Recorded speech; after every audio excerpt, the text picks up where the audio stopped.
Hello again, I'm John Terzak, and today's lesson is going to answer the question how to make a patty shell, also known as a vol au vent, and how to make a little piece of puff pastry garnish. Both of these items can be used for many different things, some of which are going to be shown in different lessons, but this lesson is just about how to make the patty shell and a piece of puff pastry garnish. I'm going to start with some store-bought puff pastry here. I'm going to cut a circle out. It's nice and cold, by the way. I'm going to lay it on some baking paper on a sheet pan. I'm going to cut another circle out. And inside that circle, we're going to cut another circle.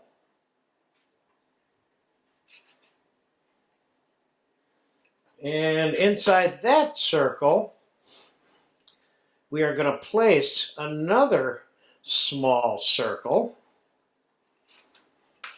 So I have a little bit of egg wash here, which is 1 egg, 1 tablespoon of cream, 1 tablespoon of cold water. I'm going to put that little button right on there. Now we're going to egg wash the bottom of this patty shell, and we're going to take this circle and lay it right on the perimeter of this, like so. And we're going to prick the inside so the inside doesn't puff as much as the outside. We're making a cylinder here that has a cavity in it when it's done, where we're going to place different foods. So we can put that one in here. Now we're going to cut a piece of puff pastry. For a piece of puff pastry garnish, I think we'll let's cut a couple of rectangles here.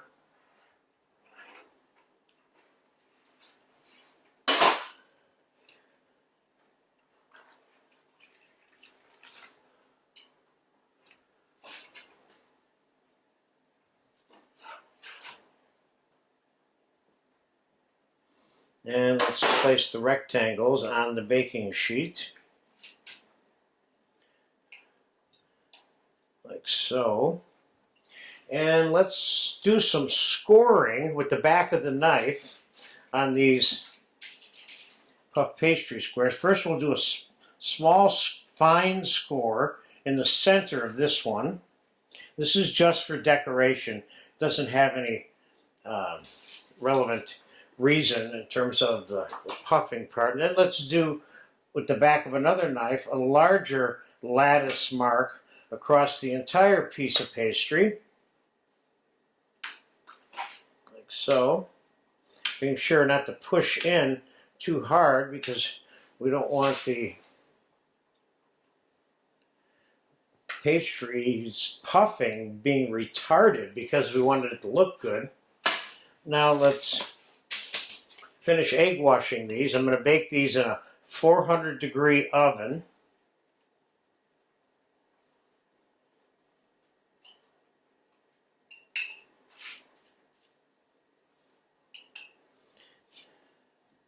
And as is standard when you're making a patty shell or a vol au vent, we are going to put a rack on the top to prevent the pastry from baking off in a direction that we don't want it to bake in. So when it hits the rack, it'll stop baking. So I'm going to put this in a 400-degree oven now, and I'm going to put it on the top shelf of the oven. And it should be done in about 30 minutes, keeping in mind that we want to bake it long enough to kind of dehydrate the inside of the pastry also, because it has 16 layers of dough with butter or oil in between them, and they have a tendency to get wet while the outside looks dry and crispy. So I usually bake it longer than it looks like it needs to be baked to help dry the inside.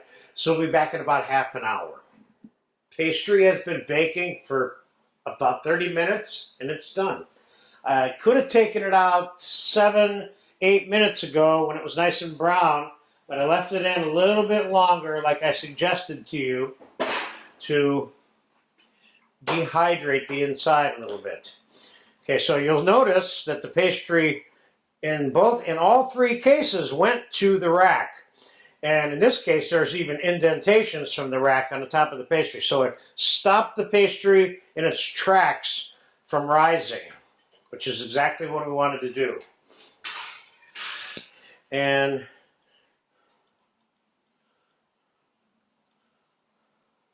nice, and that would be the lid for this.